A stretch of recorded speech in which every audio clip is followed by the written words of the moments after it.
Now heading into the offseason, you just got back from Chicago for the pre-draft workouts. What did you take from that experience?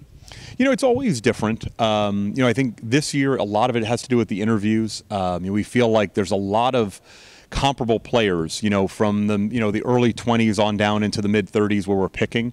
And, you look for anything to kind of differentiate players. Most of the guys are going to take early in the second or 4-year or 3-year guys, so we've seen them play enough, but getting a chance to sit down and spend time with them and get to know what kind of people they are from a chemistry standpoint, it's really important we put the right people around guys like DeAndre and Blake and Eric Bledsoe and Farouk. We want to bring the right mix into the gym. Sitting down with these guys, what kind of qualities stand out to you as a GM?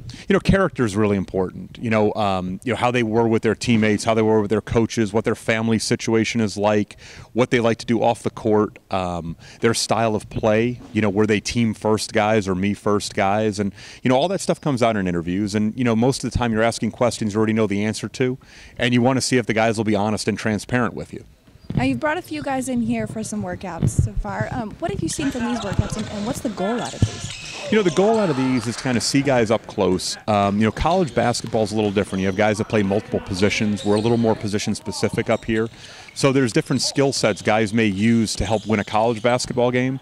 And we want to see, okay, this is the skill set we need. We have the coaches here. What are we looking for at each position? And we want to kind of put them in drill situations to see if they can accomplish it.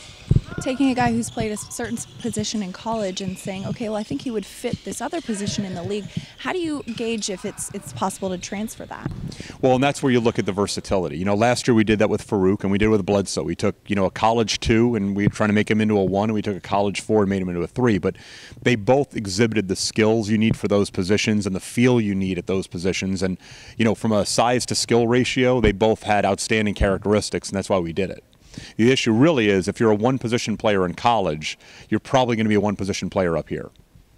Now, it's early in the process, obviously. The draft is still quite a few weeks away, but is there a standout in your mind or a direction that you think that this team's going to go in the offseason? Yeah, look, from the draft, we're going to take the best available player. I think we're good enough now. We're deep enough. We've got a lot of youth. If we feel like there's a guy there at 37 or 47 that can make our team and bring something to the table, we'll draft him and we'll add him into the mix. But we've got a lot of guys under 23. We've got a lot of youth.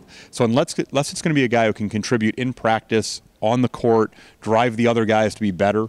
It's rare to find a starter that can play right away in the second round. We did it with DeAndre, but it took 3 years. So, if not, we have 2 picks. There are tools we can use to get better. We can use them as sweeteners in a deal.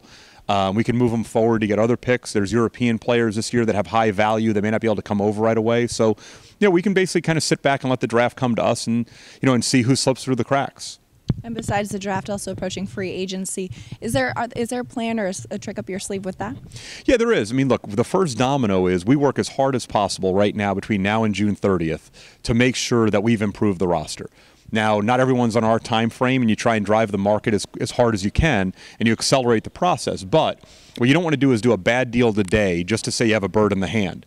If we can get a deal done before the draft and we know our team's complete, fantastic. If not, we've got a lot of flexibility. Moving Barron's contract opened up a lot of cap room.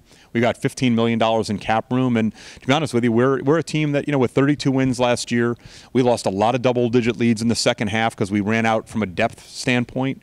We had some injuries. But at the end of the day, we think we're a playoff team right now. So really the move to make now is to make sure we are a factor in the playoffs. And like I said, that may come via trade between now and June 30th, or it may come this offseason in free agency. The good news is we have the tools to accomplish both.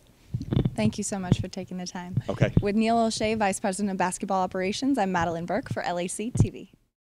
For more on the Clippers, check out clippers.com, and for ticket information, call 866-4-CLIPPERS.